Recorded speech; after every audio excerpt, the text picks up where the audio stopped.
Mobilizing Communities to Prevent Domestic Violence is a resource guide for organizations in East and Southern Africa that are committed to preventing domestic violence through a community-based approach. The resource guide was developed by Raising Voices. We started to develop the resource guide based on some of the experiences that we had in Tanzania. We were working at a women's center for sexual health. Every day we would come to the center and the line would be around the corner for women experiencing violence. And we stepped back and said, if we don't start working at the root issues, the line is never going to go down. And so that's when we really started thinking about prevention and what it takes to stop the violence before it actually starts. This video is aimed at helping people understand some of the ideas that are in the resource guide. What are some of the experiences of real individuals who are facing the same problems that you might be facing in your community? This training video is a companion piece to the resource guide. In it, you will learn from the experiences of two organizations that are pioneering the approach: Center for Domestic Violence Prevention in Kampala, Uganda, and Kivulini Women's Rights Organization in Mwanza, Tanzania. The training video begins by describing the guiding principles and the conceptual framework of the approach. It also demonstrates how these ideas come alive through the use of 5 different strategies. The video ends with a discussion on monitoring and evaluation and reflections on the work. The guiding principles are the key concepts organizations should keep in mind when doing community-based violence prevention work. The first guiding principle is prevention. Traditionally, people have responded to the issue of domestic violence by setting up shelters and services. It is also really important that we address root causes. You don't have to wait until somebody has really suffered. And that's why we say we mobilize the communities to prevent domestic violence before it happens. When women have lower status and power in relationships, they are very vulnerable to violence from their intimate partner. Our strategy is to help people to try to build relationships based on equity. If we see a community that is really appreciating women, then we believe that there will be less violence. The second guiding principle is being holistic. We look at the community as a whole, that this is a place in which people interact, that they affect what each other believes, what each other does. So it's a whole kind of social climate. What is also important is you just don't do 1 or 2 activities. One-off activity, while is useful, doesn't have long-lasting effect. The third guiding principle is using a process of social change. Prevention is a process. It cannot happen at one time. It's not that we just go in to communities and are in there for a short amount of time. We're actually committing to being in a community and working with them. A whole range of people in the community have to get on board in recognizing that domestic violence is a problem and then go through a structured process that changes that reality. The fourth guiding principle is ensuring repeated exposure to ideas. If we just hear about violence maybe, once in a while, it doesn't really help us think deeply about it, and it can easily be passed off. If everywhere she goes, she finds people are talking about domestic violence. Every poster is having messages of domestic violence. If she tunes into radio, it's the same thing. Then they will actually know that it's an issue worth paying attention to. The fifth guiding principle is using a human rights framework. If you compare men and women, the way they are treated in communities, it's women's rights that are mostly abused. So women have issues that we really have to tackle. We're not asking for special favors. We're working to create equity between men and women and promoting women's basic human rights. The sixth guiding principle is community ownership. What we're saying is that domestic violence is the community's problem. This change has to come from communities themselves. If somebody tells you what to do, you can pass that off easily. But when it's something that you really feel like is your own important issue, it's then much more powerful and it's much more sustained. The guiding principles are the concepts that guide the work. To put them into practice, we have to think practically about how to help people change behavior. The stages of individual change. The work is large and broad, and it can't be done in one piece. If we want communities to change, we must start with how individuals change. One model that we found useful is called stages of change, pioneered by Prochaska. The first stage is pre-contemplation. It's when somebody's not even really thinking about something as an issue that might have relevance to them. Then you move into contemplation, where people are actually saying, maybe this issue has something to do with me. The next stage is preparing for action. And this stage is really about thinking about, well, if not this, then what? And getting the support for making a change. And then there's actually action, that people actually decide to say, okay, I'm going to do this differently. And they start to change. And then people often go through a phase called maintenance, that they feel like they've made that action, and then they just need to maintain that they just need to not slide back. That's the last in the stages of change. We realize if we really want to change community perceptions and norms around women and around violence, we have to work at a broader level than only individuals. The methodology created by Raising Voices scaled up the stages of individual change to the phases of community mobilization. That can be a process that helps organizations structure their programs and structure their activities so that they're moving the broader community along a process of change.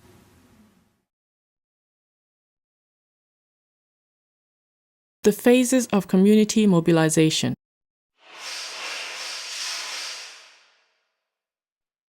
Phase 1 is the community assessment phase. This phase corresponds to the pre-contemplation stage of individual behavior change. This is the time when your organization will be building relationships with community members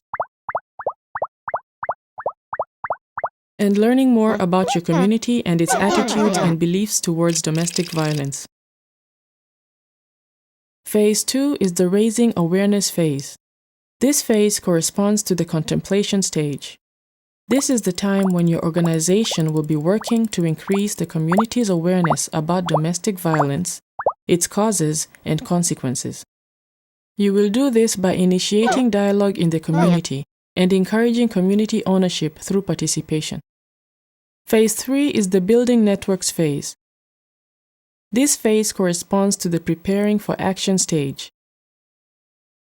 This is the time when your organization is working to build informal networks of support by linking different groups in the community and helping the community to envision alternatives to violent behavior. Phase 4 is the integrating action phase. This phase corresponds to the action stage. This is the time when your organization is encouraging community members to make positive changes both personally and publicly.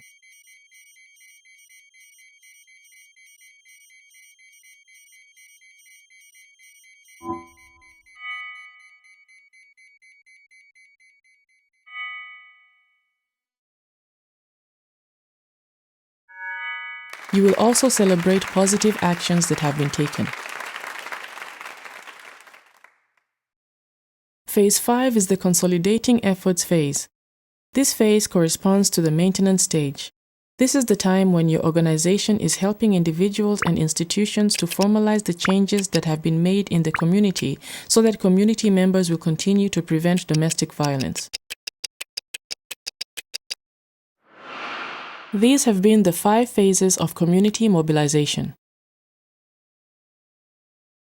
The phased-in approach is about linking where people are with what you do in the community. The 5 strategies. The resource guide suggests 5 main strategies for organizations to use within each phase. Using multiple strategies will help your program reach many different people through many different ways. Learning materials.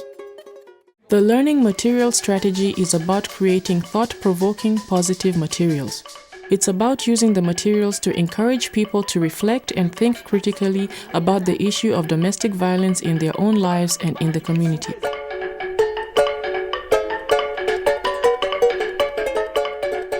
Learning materials help people to look at the materials and get to think about the problem. The resource guide has different kinds of learning materials that are appropriate for all the different phases. Any organization that wants to use these learning materials can get in touch with Raising Voices, agree on the terms of how the materials should be used. Sample learning materials. Posters.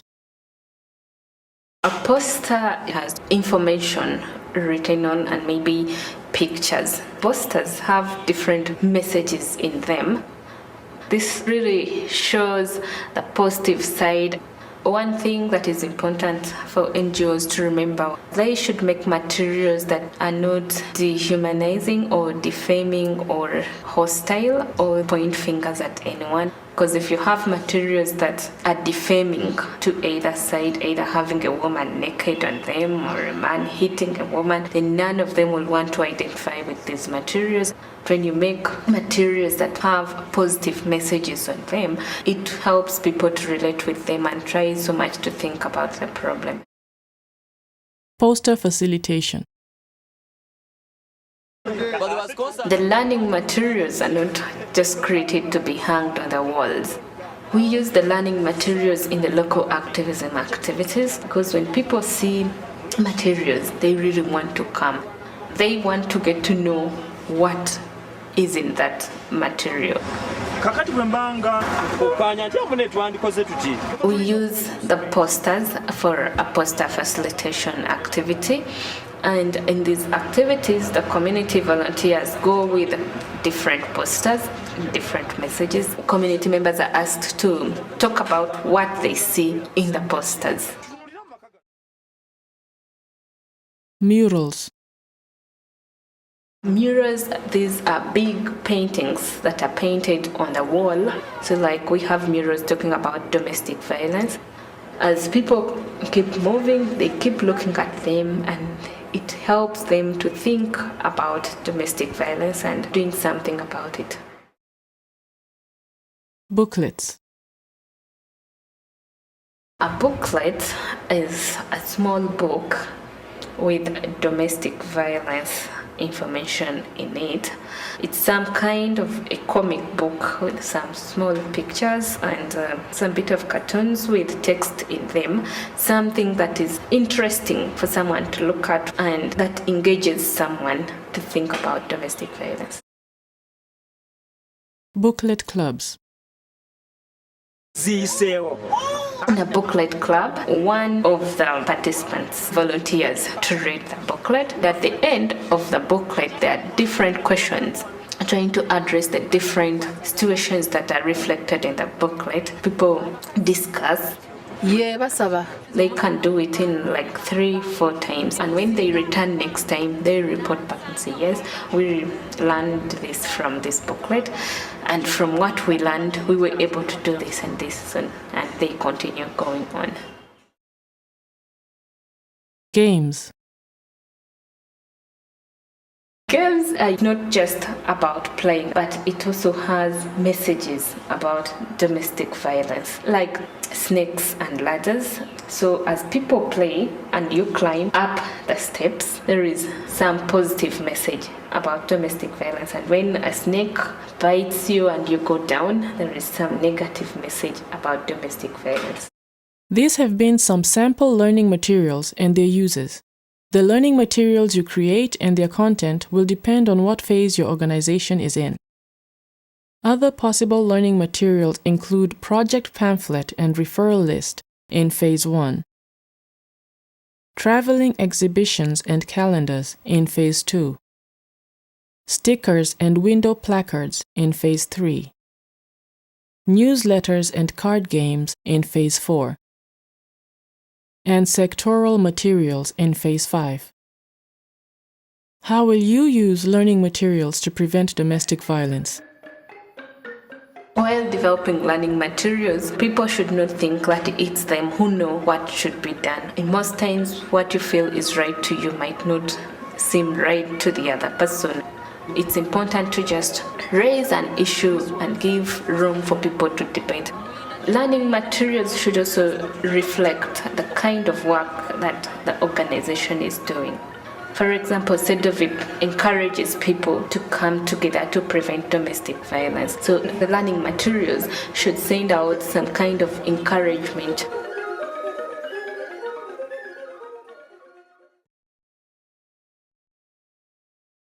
Strengthening capacity.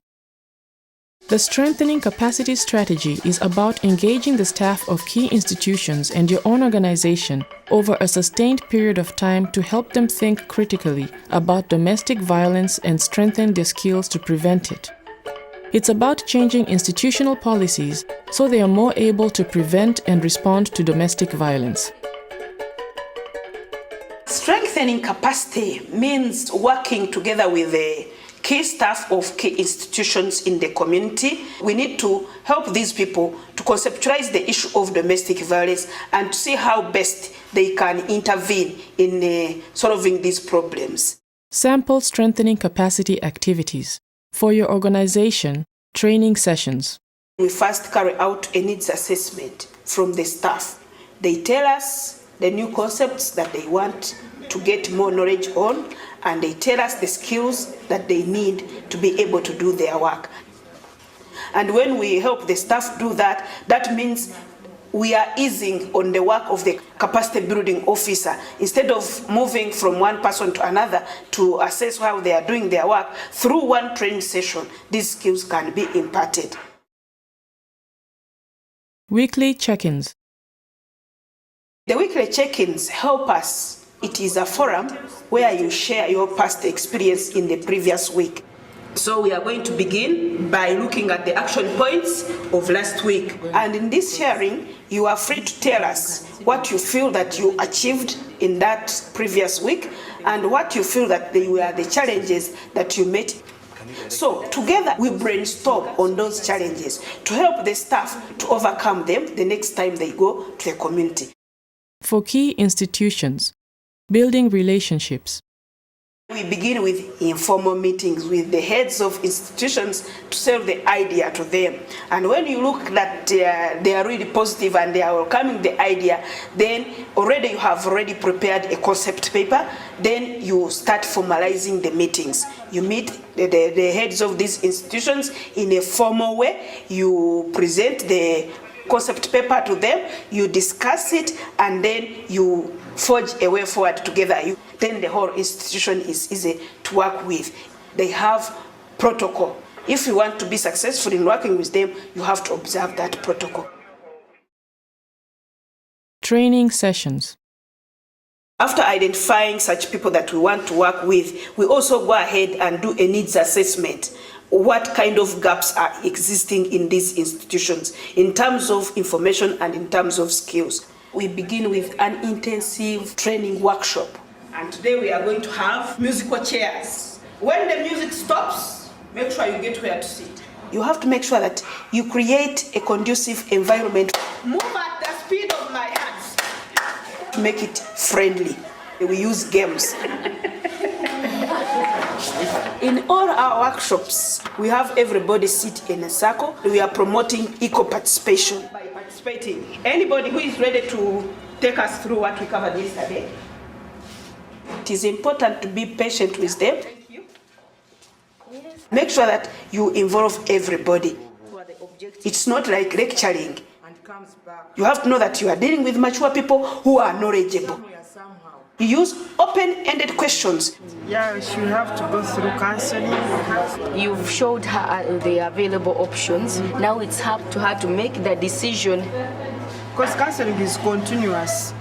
Group work, it motivates these people to contribute. Each one of them gets an opportunity of talking. We also emphasize the issue of having like a leader, a secretary, a presenter, and all that. So in group work, their knowledge and skills is tapped. When you enter in a room like this one, we close the door as you've seen. And what we discuss here is between two of us. But what if you tell? It is necessary to have a big variety of activities. When you make something very monotony, people become bored.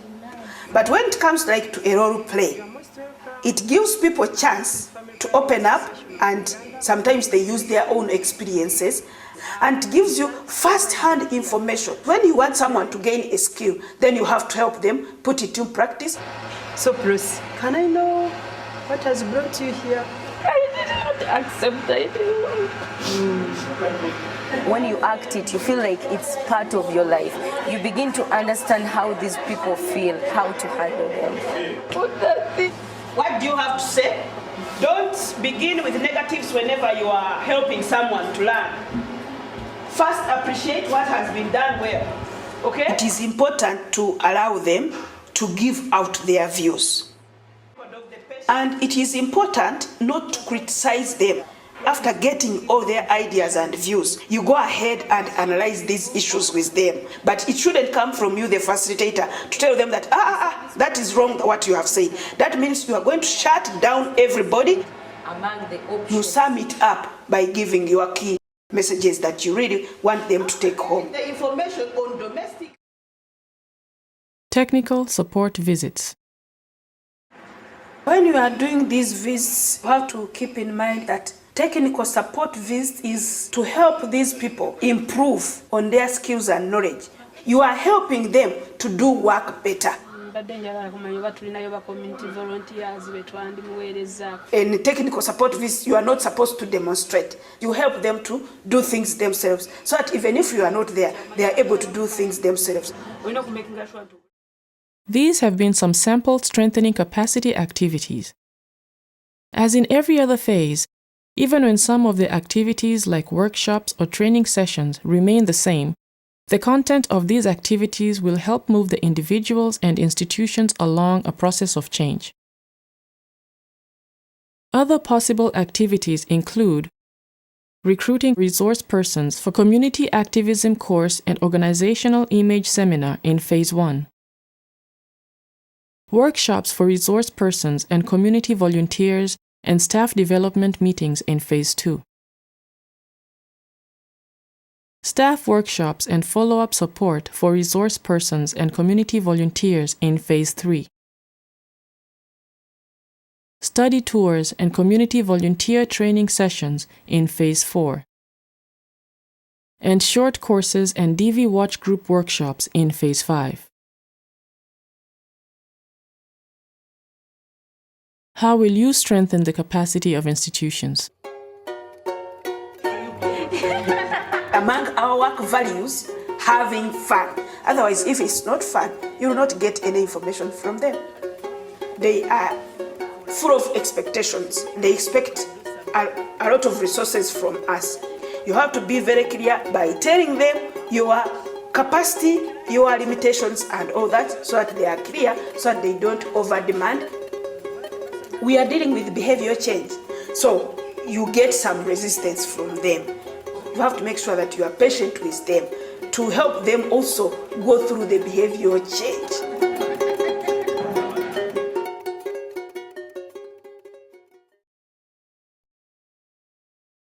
Media and events. The media and event strategy aims to promote public forums for exploring ideas and values by hosting community events, working with journalists, and creating media content. It's about increasing exposure of domestic violence and women's issues in the media and helping community members to bring violence out from the private sphere by making it a public issue.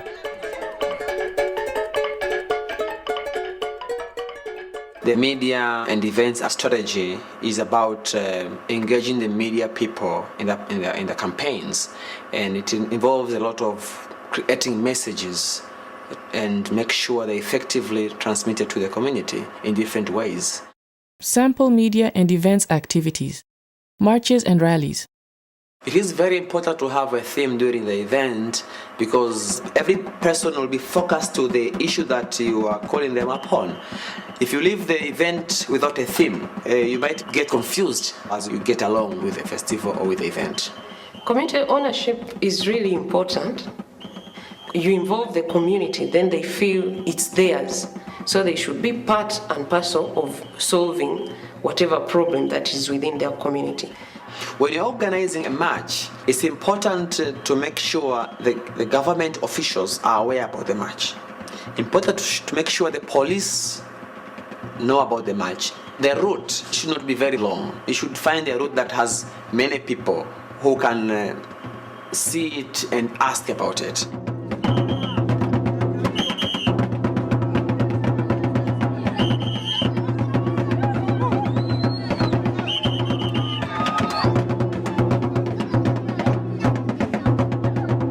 We have also to make sure the media knows about this particular rally.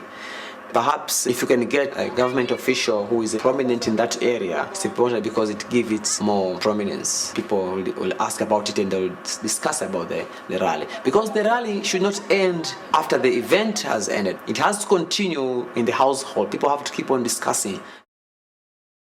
Journalist seminars. Once we started the media strategy, what we did mainly, we found a number of trainings for journalists. So we trained them to understand better about this, the campaign of domestic violence. Ambapo leo hii kutakuwa na mada ambayo tunaitambulisha kuhusiana na namna gani tunaweza tukadhibiti ukatili kwa wanawake. And then we sat with a few of them that we thought they have kind of programs that are related to our work. They already have an angle, but we want them to think in a different way because they expose things the way they think is right. But now we want them to be more responsible. So we give them training which has a clear focus of the agenda that we want to take across. Creation of media, radio programs. All right, good evening. Of course, media is a powerful strategy in order to reach more people and getting information out to people. However, it's very expensive. We have targeted the national radio in a different type of program that they run. It makes life easier because we don't incur any cost. Jimmy says you have something, is it? I wanted to emphasize that in most circumstances, people think alcoholism and stress of money, feelings of jealous, women's pregnancy are causes of violence against women. Yeah. But as Mwalimu Yusta put it, she said the low status of the women given by the community, by cultural traditions, are the main root cause of violence against women. Few things that you need to have before you create a radio show. You have to get to know how long will the radio show take, so you can prepare the notes which can fit. And also to know the hosts who we are going to meet in this. Very important to know the audience that you're going to reach, because some radio programs are meant for kids, some are meant for youth, some are meant for adults. If you're talking about a survivor of violence, you can find one who can give a testimony of her life. Some relevant music is very important. We make it a bit of discussion in the studio. It makes it live and engaging. So people, when they hear it, they are getting into the discussion. That it's not like a teacher feeding information to a student. Newspaper articles. With the print media, there are two ways to get a newspaper article out. One, which is very common, is to write a press release and call a journalist and give it to him or her. We have strategies of sending at least one press release every month. And there's another way whereby you can call a news editor and discuss with him the importance of getting the newspaper article out in the following morning. Write it for him and give it to him. Letters to the editor.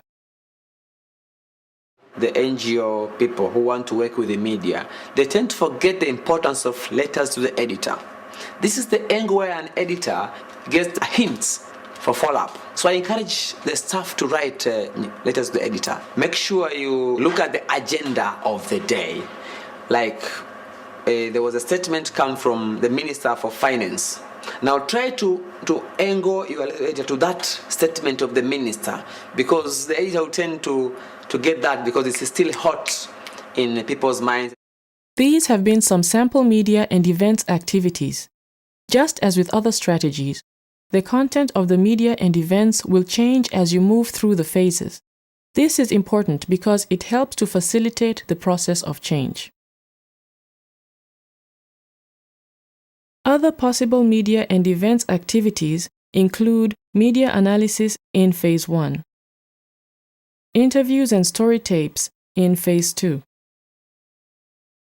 community fair and public declarations in Phase 3, success stories and follow-ups with journalists and editors in Phase 4, and annual conference and community monument in Phase 5. How will you bring domestic violence into the public dialogue? We want people to think about the message. We want them to discuss about the message and dialogue about the message.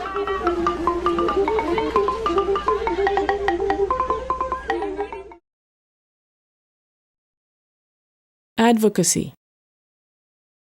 The advocacy strategy is about influencing the way people think about and act in relation to domestic violence. It's about focusing attention on women's needs and encouraging opinion leaders and decision makers to work towards preventing and responding to domestic violence. Advocacy is bringing up or speaking up the voices of women, try to convince and inspire decision makers to take up women issues as a priority so that to improve the quality of their lives. Sample advocacy activities. Building relationships. You can't do advocacy in isolation way. You need to build the momentum for change. And you can't have a solid momentum without getting the government engaged. The role of civil society is complement government efforts. But how do you take them on board? How do you create that ownership? You need to build relationship. It might take time, but it's very crucial to recognize the role of local officials. We have been so successful because our entry point has been the street leaders. The street leader is a person who is elected by all members in a particular street, and they are the first contact person in any problem you will face. Workshops are not enough to enhance competence of street leaders. One thing you need to know in advocacy, recognizing people's position makes life easy. Reduce the tension. You shouldn't confront people as if you want to take other people's power. They should see you as partner. Cultural and religious leader advocacy. Seminars help them understand the concept around human rights, women's rights, the concept around the domestic violence. In the end, they would identify their roles and how can they mainstream domestic violence prevention within their activities. Engaging local government. It's so important to get the community leaders taking action. Organizing the meeting, taking a lead. Na mabadiliko makubwa zaidi niliyopata baada ya kutoka kwenye semina, nimeelimisha jamii. Sasa jamii na yenyewe imeelewa tatizo kwamba ni lao sio langu kama kiongozi, tofauti na kule nyuma. Kwa hiyo kabla mimi sijagundua lile tatizo, jamii inakuwa tayari imeshanisaidia kugundua lile tatizo. Na hususan ni ukatili, tumekuwa tukiuzungumza kwenye kwamba wakina mama ndio mnafanyia ukatili.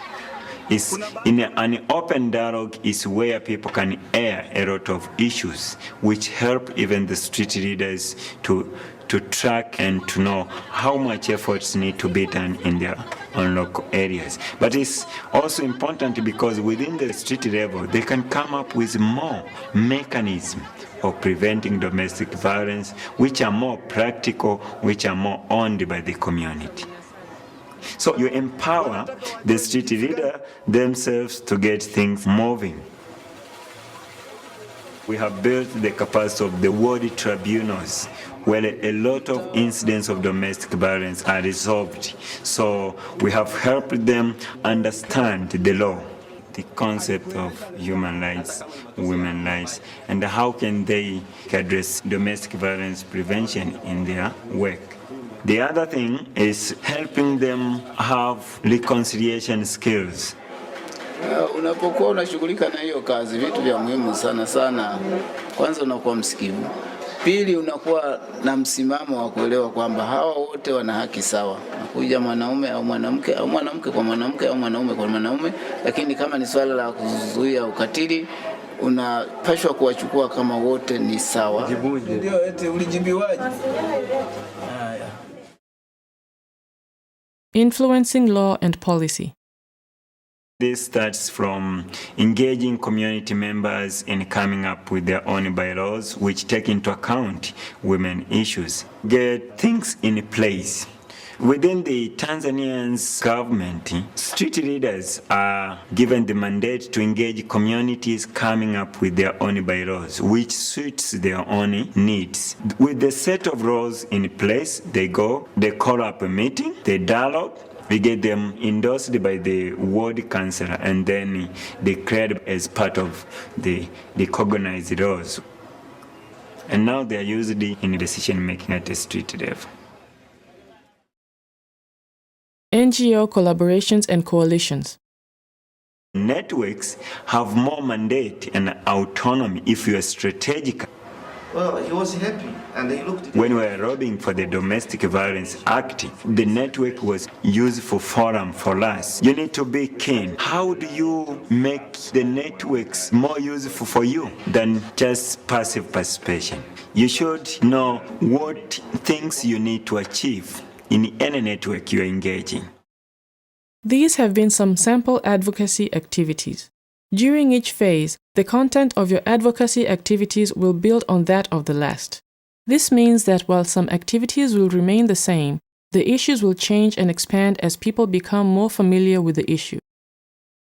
Other possible advocacy activities include NGO open house and community leaders meeting in Phase 1, health center outreach and local court advocacy in Phase 2, strengthening service provision and professional discussion groups in Phase 3, lobbying and high-profile stories in Phase 4, and tools for professionals and community charter in Phase 5. What are your key advocacy aims? You can't advocate for everything. There are many problems. You should be focused, should be able to deal with one issue at a time. Changing policies or budgets in favor of women is important, but doesn't in itself mean that women will benefit. You need to do more than that. You need to engage a cross-section of groups, challenging attitudes, practices which undermines women's position and status in the community.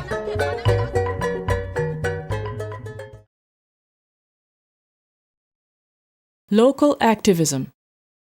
The local activism strategy is about encouraging community members to become actively involved in preventing domestic violence in their community.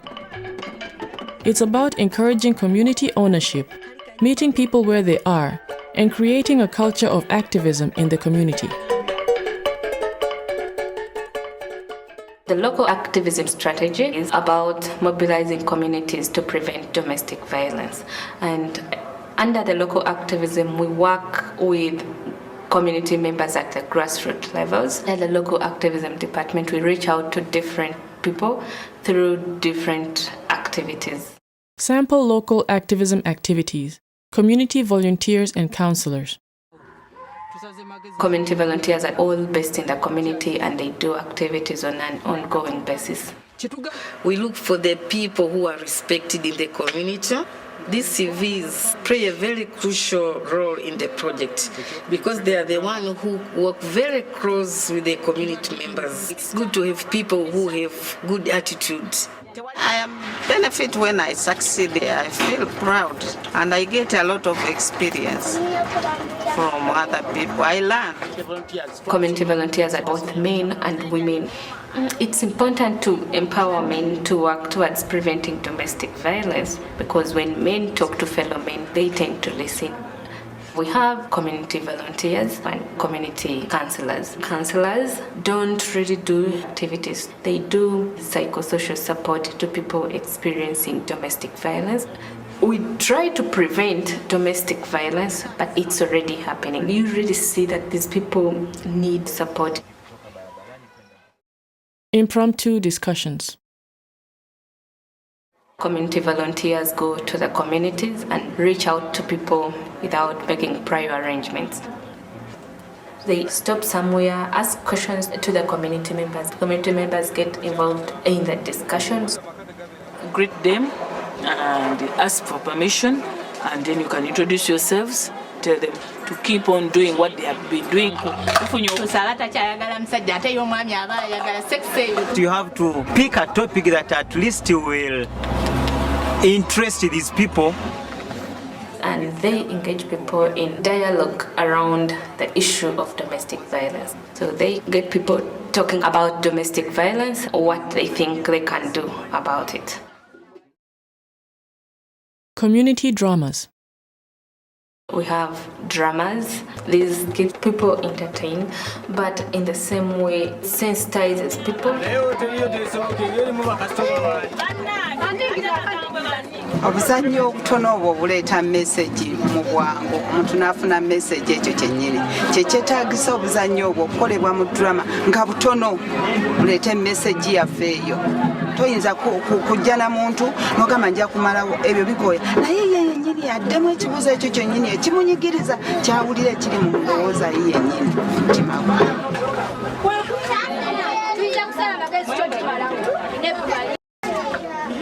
Kati abazannyi kye balina okujjukira nti balina okutambulira ku mulamu ogwo gwennyini gwe baba bazze nagwo okusomesa abantu. Gwe mulama gwe balina okutambulirako basobole okubeera nti abantu bali nabo bakiteeka mu nkola. They create awareness about domestic violence and help people to get thinking about domestic violence and think of alternatives and take action. Community action groups. We are not doing impromptu discussions anymore because we have done plenty of them. Because we are in a consolidating efforts phase, community members have had enough information and they've had time to internalize the information. We can't be in the communities all the time, so we empower the community members to take control of preventing domestic violence. Community members have formed community action groups, neighborhood watch groups, and they keep documenting the DV cases, issues that are coming up, and together agree on what they feel should work or what they feel should be done. These have been some sample local activism activities. As your organization engages with the community over a period of time, the activities and most importantly the content will change to move from awareness to action. This is the phased-in approach to community mobilization.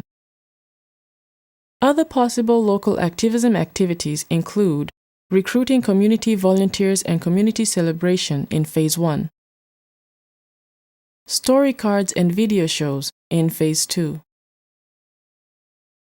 creating supportive environments and youth groups in Phase 3, domestic violence watch groups and community dialogues in Phase 4, and independent volunteer programs and community fund in Phase 5.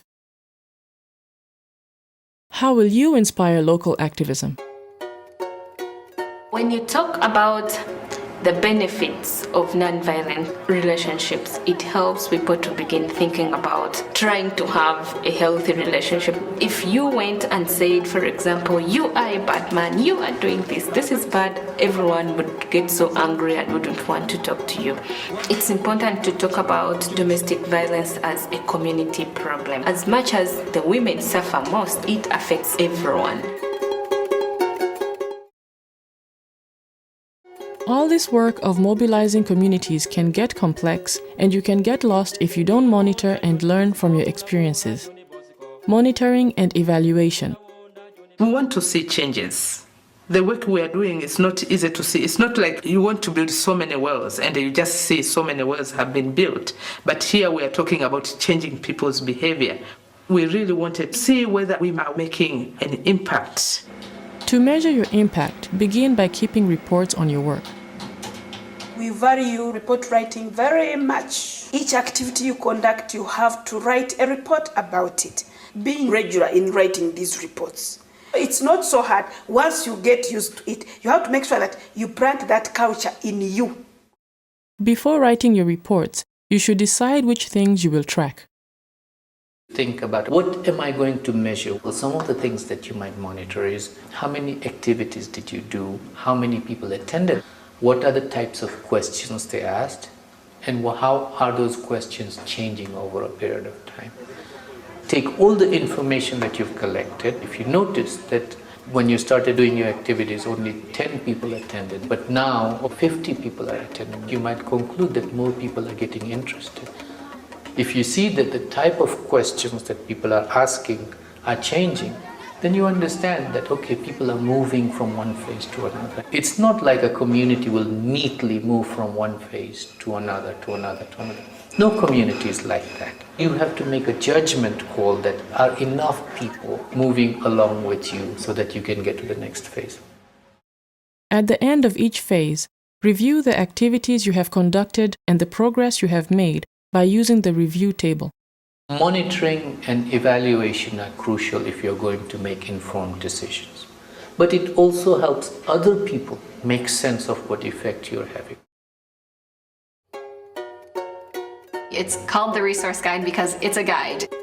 It's not a blueprint. It's not this is how it has to or should be done.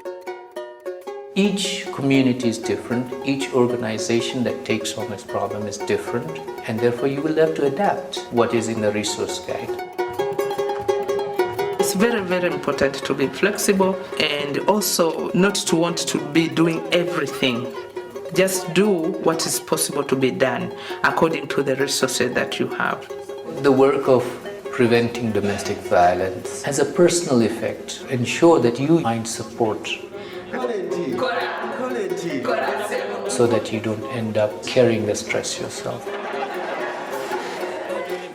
This approach is a really kind of positive approach, showing the benefits of nonviolence. Much as you're doing all those different activities, the community themselves have very good ideas. Build on those ideas. Every organization doesn't have to do everything. If you are a violence prevention organization, do serious, long-term primary prevention activities in your community. We have to be doing violence prevention because if we don't, it's never going to end. This has been a video companion to mobilizing communities to prevent domestic violence.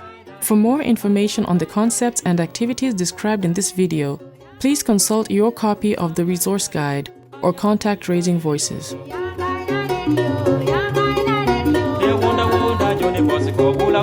Johnny Bosco.